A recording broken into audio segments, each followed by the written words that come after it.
लेकिन मैं जो देख करके आया हूं 19 दिन पीजीआई में, मैं वो सच्चाई आपको बताना चाहता हूं, सदन के माध्यम से उत्तर प्रदेश को बताना चाहता हूं और सदन के माध्यम से ही अपने सभी माननीयों को भी बताना चाहता हूं कि कोई गलत फहमी में न रहे। हम तो ये कहेंगे, भगवान से प्रार्थना करेंगे कि किसी को कोरोना ना हो। हमारे ही बगल में, अब हम लोगों के बीच नहीं है, स्वर्गीय चेतन सिंह चौहान जी, मैं 13 नंबर बेड पर था और वो 14 नंबर बेड पर थे। अगर नेता सदन सुनेंगे तो आप भी आश्चर्य रह जाएंगे। मैं 11 जुलाई को दोपहर में एडमिट हुआ और माननीय मंत्री जी 11 जुलाई की शाम को 5 बजे एडमिट हुए। और अब मैं जो कहने जा रहा हूं वो दुर्भाग्य है हमारा भी, माननीयों का भी, और जो लोग अस्पताल में भर्ती हो रहे हैं उनका भी। 8 लोगों का वार्ड, माननीय जी, 8 लोगों का वार्ड, जहां 8 कोरोना संक्रमित लोग होते हैं, डॉक्टरों की, नर्सों की और वहां की टीम आती है तो गेट से ही पूछते हैं कि चेतन कौन है। तो माननीय मंत्री जी क्योंकि बहुत सरल थे, उन्होंने हाथ खड़ा किया, टीम आती है, उन्होंने कहा चेतन आपको कब हुआ कोरोना? तो उन्होंने अपनी बात बताई। तो फिर एक दूसरा स्टाफ बोलता है चेतन क्या करते हो तुम? वो कुर्ता पैजामा में थे, मैं तो पैंट शर्ट में था। खैर, तो माननीय मंत्री जी ने कहा कि मैं कैबिनेट मंत्री हूं। तो एक स्टाफ ने कहा कि कहां के? तो उन्होंने कहा उत्तर प्रदेश सरकार। तो मैं सोच रहा था कि ये लोग कैसे इस बदतमीजी से बात कर सकते हैं, लेकिन मुझे यह भरोसा हुआ कि जब माननीय मंत्री जी ने कह दिया कि मैं उत्तर प्रदेश सरकार का कैबिनेट मंत्री हूं, तब शायद वो चेतन जी कहेंगे या थोड़ा आदर करेंगे। लेकिन ये सुनने के बाद भी जब पीजीआई के स्टाफ ने कहा कि चेतन तुम्हारे घर में और कौन कौन संक्रमित है, तो मुझे गुस्सा भी आया, दुख भी हुआ और सरकार पे भी गुस्सा आया। मतलब सरकार का इतना भी दबाव नहीं है भाई। कैबिनेट मंत्री के बाद कौन होता है? मुख्यमंत्री।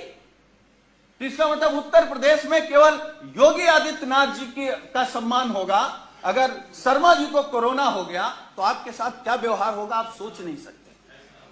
हम नहीं चाहते, हम तो भगवान से प्रार्थना करेंगे कि आपको नहीं, किसी को ना हो।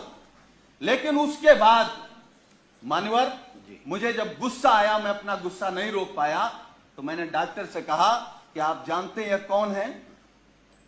चलिए आप नहीं प्रभाव में आ रहे हैं कि ये योगी सरकार के कैबिनेट मंत्री हैं, ये वो हैं जो देश के लिए क्रिकेट खेलते थे।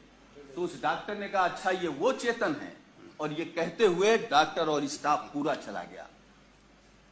वो 2 दिन तक हमारे बगल में रहे।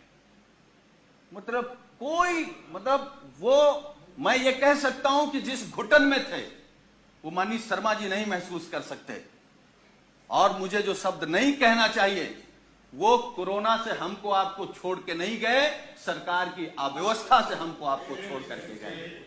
मतलब इतना गंभीर मामला। और मानवर, मैं दूसरी बात बता रहा हूं, मैं 19 समाप्त कर नहीं, मैं समाप्त कर दूंगा। अब हमारा केवल दर्द सुन लीजिए। मैं 19 दिन तक एडमिट था। 11वें दिन हमारी फिर टेस्ट हुआ, मैं फिर पॉजिटिव आ गया।